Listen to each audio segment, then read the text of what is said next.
मैं doctor Jyoti Kumari, assistant professor, Rajendra college, PG department of Sanskrit, Jayaprakash विश्वविद्यालय, छपरा। आज मैं पीजी सेमेस्टर 4 के बच्चों के लिए पेपर 15वां जो दशरूपक उसमें पढ़ना है, उसका भी प्रथम प्रकाश पढ़ना है, और उसको लेकर मैं आज आई हूँ। और दशरूपक एक आचार्य धनंजय की रचना है। इसमें इन्होंने नाट्य जो अंग हैं, नाटकों के जो अंग रूपक, उसके सभी अंगों का, भेदों का विस्तार से वर्णन किया है। तो इसकी भूमिका, इसके विस्तार को समझने से पहले मैं एक मंगलाचरण, दशरूपक का एक महत्वपूर्ण मंगलाचरण है, जिसको उद्धृत करते हुए मैं इसके संपूर्ण विस्तार को, नाट्य शास्त्र की क्या भूमिका है, उसकी क्या समृद्ध परंपरा है, इन सभी तत्वों का बड़े ही सुंदर ढंग से मैं विस्तार करूंगी। और उसी को आगे बढ़ाते हुए ये जो मंगलाचरण है उसको आप देखिए। उद्धृत्य सारम यम अखिल निगमात नाट्य वेदम विरिंचि चक्रे यस्य प्रयोगम मुनिरपि भरतः तांडवम नीलकंठः सर्वाणि लास्यमस्य प्रतिपदम अपरम लक्ष्म कः कर्तुमिष्टे नाट्यानां किंतु किंचित प्रगुण रचनया लक्षणम संक्षिपामि।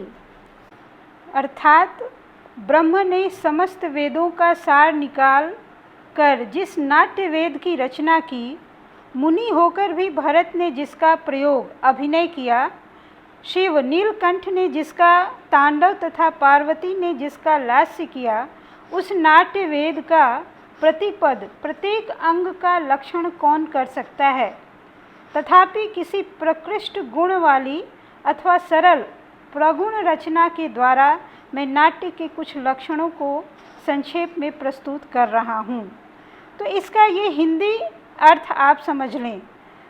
तो इस मंगलाचरण में ब्रह्मा और भरत मुनि तथा शिव एवं पार्वती, इन सभी पूजनीय देवों का उल्लेख हुआ है। और इसमें जो विस्तार है, इसको ये समझना चाहिए कि यहाँ पे अखिल निगमात नाट्य वेदम, जैसा कि मैंने कहा, अखिल निगमात नाट्य वेदम, तो ये जो शब्द है, इसको समझने के लिए ये आवश्यक है कि इस मंगलाचरण में क्या विशेष बातें हैं उसको हम समझें।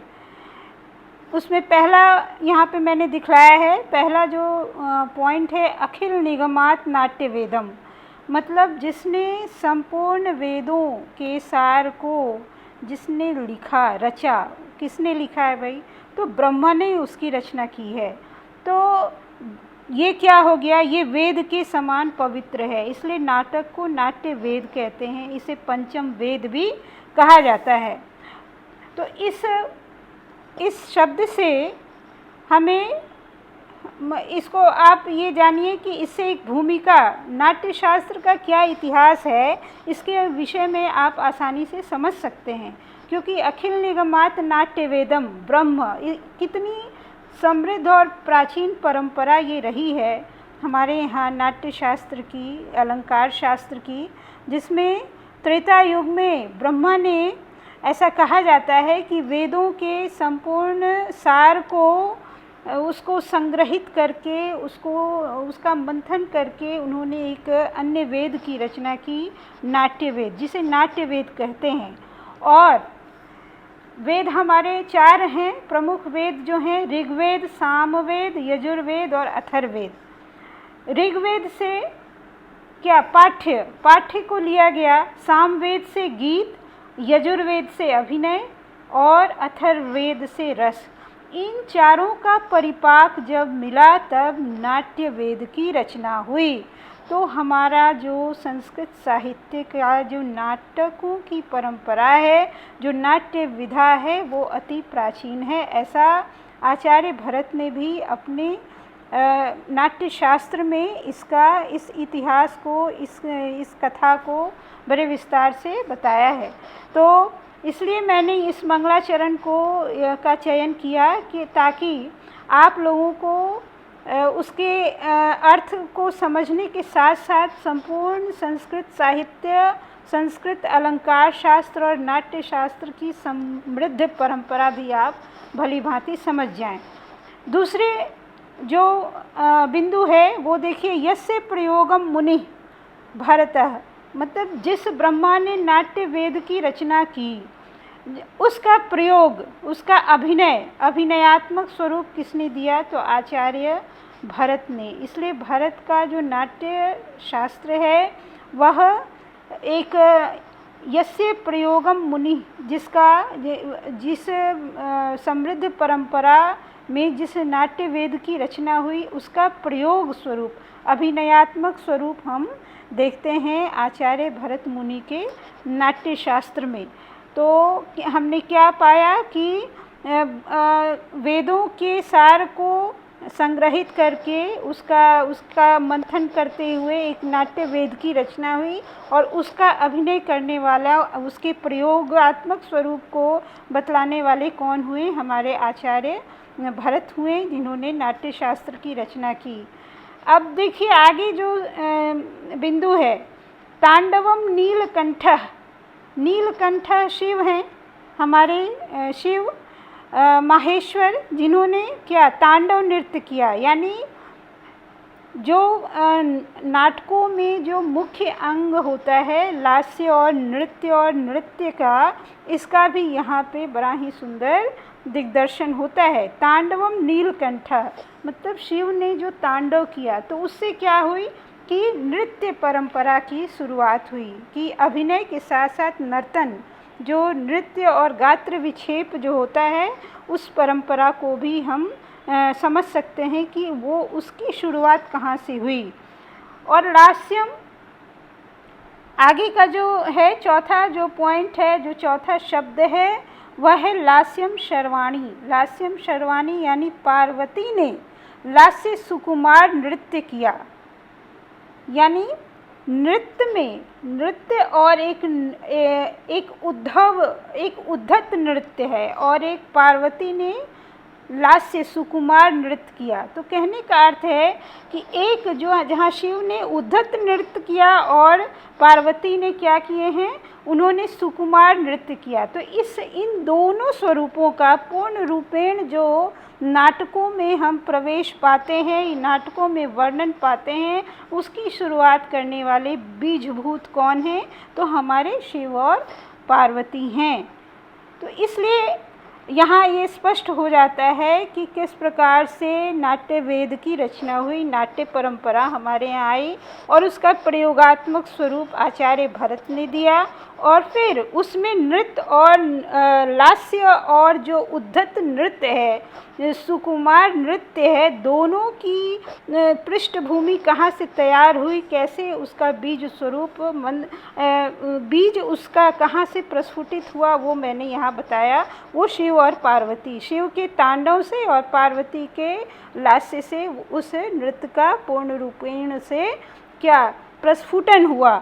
और प्रतिपदम अपरम लक्ष्म कह कर्तुम इष्टे, कहने का अर्थ है कि इतना जो व्यापक स्वरूप है, नाट्य साहित्य अपने आप में एक विहंगम स्वरूप है, और इतने बड़े स्वरूप को जहाँ ब्रह्मा भरत और शिव पार्वती जैसे प्रणेता हैं, जो कारण हैं जिस नाट्य वेद परंपरा को बढ़ाने में, उसको फलीभूत करने में, ऐसी जो ग्रंथ हैं, ऐसी जो रचना है, उसका मैं एक एक पद का लक्षण कर पाने में कैसे मैं कर सकता हूँ, मैं अक्षम हूँ। इसलिए क्या करता हूँ कि उसके मात्र एक भाग का संक्षेप में निरूपण कर रहा हूँ। जैसा कि मैंने कहा कि नाटकों की इतनी समृद्ध परंपरा है, इतना विस्तार है, उसके पद पद को प्रत्येक लक्षण को बतलाना मेरे लिए असंभव है, ऐसा आचार्य धनंजय ने कहा है।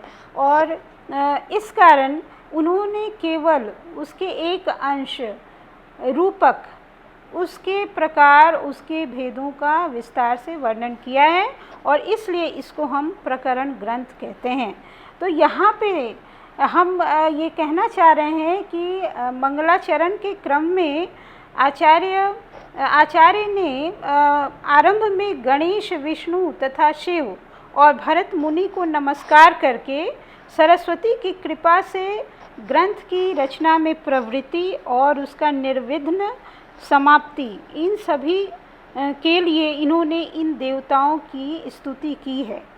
लेकिन मैंने इस मंगलाचरण को इसलिए चुना है आप लोगों के सामने क्योंकि इससे नाट्य वेद, दश रूपक का आधार, नाट्य वेद का इतिहास और किस तरह से उसमें नृत्य और नृत्य का समावेश हुआ, इसकी पूर्ण जानकारी आपको मिल जा रही है। तो इस तरह से इस एक श्लोक से ही आपको दश रूपक की भूमिका और नाट्य शास्त्र के इतिहास के विषय में आप समझ सकते हैं।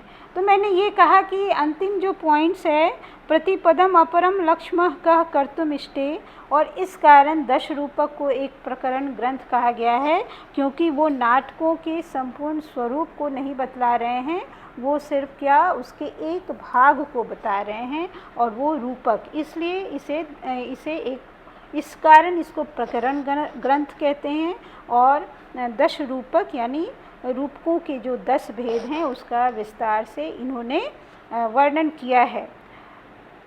तो हम ये कह सकते हैं कि संस्कृत साहित्य में नाट्य शास्त्र को समझने के लिए आचार्य भरत की जितनी महत्वपूर्ण स्थान है उतना ही महत्वपूर्ण स्थान हम मान सकते हैं दश रूपक आचार्य धनंजय का भी है, जिन्होंने इस कृति की रचना की और इस कारण इन्होंने बड़े ही स्पष्ट रूप से छोटे छोटे कारिकाओं में और पद्यमयी रचना के द्वारा इसमें उन्होंने सभी 4 प्रकाश में संपूर्ण नाट्य विधाओं का उसके एक अंश का विस्तार से वर्णन किया है।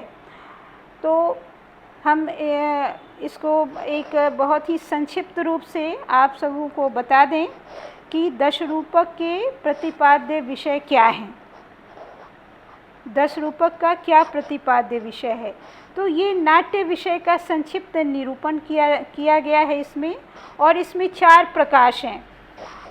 और प्रथम प्रकाश के आरंभ में गणेश, विष्णु, शिव, भरत मुनि और सरस्वती की वंदना की गई है। उसके बाद भामह के मंतव्य पर उपालंब करते हुए नाट्य का प्रयोजन बताया गया है। तो इस तरह से प्रथम प्रकाश का आरंभ हम इस ढंग से समझते हैं। इस प्रकार से प्रथम प्रकाश के बारे में मैंने बताया कि इसमें ग्रंथ का प्रयोजन, दश रूपक का क्या प्रयोजन है, इस ग्रंथ की रचना के पीछे क्या कारण है, इसके विषय में क्या प्रयोजन है, इसके विषय में बताया गया है। उसके बाद नाट्य का क्या स्वरूप है, नाट्य का स्वरूप क्या है, जैसे अवस्थानुकृति नाट्यम, अवस्था का अनुकरण नाटक है, तो नाट्य का जो स्वरूप है उसके बारे में बताया गया है। फिर रूपकों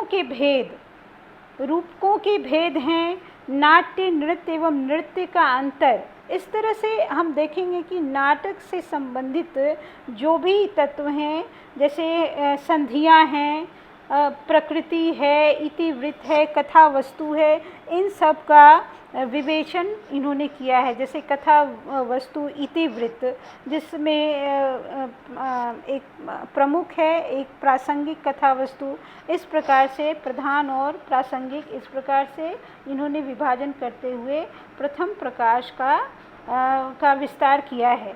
और द्वितीय प्रकाश की जो मुख्य वस्तु है वह है नायक नायिका भेद।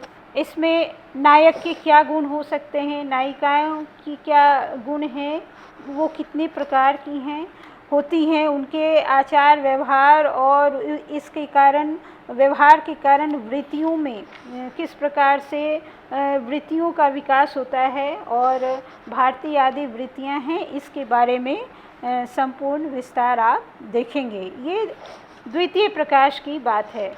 उसके बाद जब तृतीय प्रकाश का हम अध्ययन करते हैं तो वो रूपकों के प्रकार, जैसा कि इन्होंने कहा कि रूपक 10 प्रकार के होते हैं और उसके प्रकार को बतलाते हुए उसके प्रत्येक अंग का विस्तार से वर्णन किया है, उदाहरण दिया है और लक्षण भी बतलाए हैं। इस तरह रूपकों का पूर्ण विस्तार हम देखते हैं। और पीजी सेमेस्टर 4 में जो हमने जो टॉपिक लिया है वह उसमें ये 1 से 3 सिलेबस में 1 से 3 प्रकाश तक पढ़ना है, यानी प्रथम प्रकाश से लेके तृतीय प्रकाश को हम जानेंगे।